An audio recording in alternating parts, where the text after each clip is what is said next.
রচনা ব্যানার্জির বিদ্যের দৌড় জানলে চোখ কপালে উঠবে। একসময় বাংলা সিনেমা এবং ওড়িয়া সিনেমার ১ নম্বর নায়িকা ছিলেন তিনি।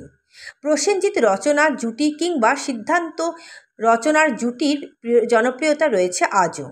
এ কথা ঠিক যে রচনা ব্যানার্জি বহু বছর আগে সিনেমাতে অভিনয় করা বন্ধ করে দিয়েছেন, কিন্তু তার অভিনীত সিনেমাগুলো আজও দর্শকদের অতি পছন্দের।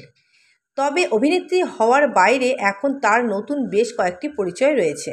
রচনা ব্যানার্জি একজন সিঙ্গেল মাদার, টিভির উপস্থাপিকা এবং একই সঙ্গে একজন সফল ব্যবসায়ী। তিনি একাধারে একাধিক দায়িত্ব সামাল দিচ্ছেন।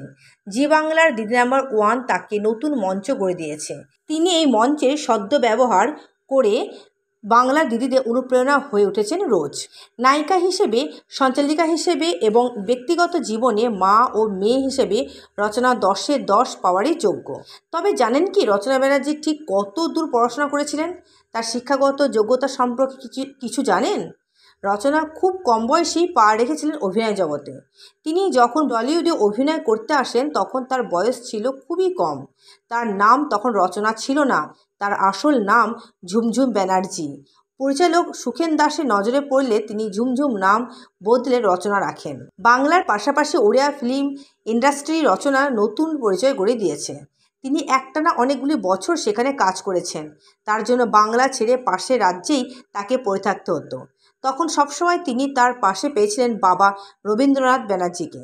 তারপর ওড়িয়া ইন্ডাস্ট্রিজ স্টারডমকে পেছনে ফেলে তিনি বাংলাতে আসেন এবং প্রসেনজিতের সঙ্গে জুটি বাঁধেন।